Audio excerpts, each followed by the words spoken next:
Gachibowli Radisson drugs కేసులో కీలక పరిణామం చోటు చేసుకుంది. పార్టీకి వెళ్లిన వారిలో డ్రగ్స్ తీసుకున్న వారిని గుర్తించేందుకు పరీక్షలు జరపాలని నిర్ణయించారు. కోమటోగ్రఫీ పరీక్షలు నిర్వహించేందుకు పోలీసులు ప్రయత్నిస్తున్నారు. అందుకు అనుమతించాలని కూకట్పల్లి కోర్టును పోలీసులు కోరారు. అయితే అందుకు కోర్టు అనుమతించకపోవడంతో పోలీసులు హైకోర్టును ఆశ్రయించారు. ఈ డ్రగ్స్ కేసుకు సంబంధించిన మరింత సమాచారం మా ప్రతినిధి వాసును అడిగి తెలుసుకుందాం. వాసు, చెప్పండి, ఈ డ్రగ్స్ కేసుకు సంబంధించి ఒక కీలక పరిణామం చోటు చేసుకున్నట్లు తెలుస్తోంది. ఎటువంటి అప్డేట్ ఉంది మీ దగ్గర?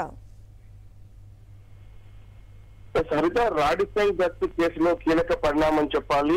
ఫిబ్రవరి 24న రాడిసన్ హోటల్లో జరిగిన డ్రగ్స్ పార్టీకి సంబంధించి 14 మందిని గుర్తించారు. కానీ నిందితులంతా కూడా చాలా ఆలస్యంగా పోలీసుల ముందుకు రావడం, ఆ పరీక్షల్లో కూడా ఎక్కడ కూడా డ్రగ్స్ ఆనవాళ్ళు లేకపోవడంతో వీళ్ళని ఎలాగైనా పట్టుకోవాలన్న ఉద్దేశంతో కూడా ఇప్పుడే కుకట్పల్లి కోర్టులో క్రోమోటోగ్రఫీ అనే పరీక్ష నిర్వహించేందుకు అనుమతి కోరారు. కానీ కుకట్పల్లి కోర్టు అందుకు నిరాకరించింది. దీంతో పోలీసులు మరోసారి హైకోర్టును ఆశ్రయించారు.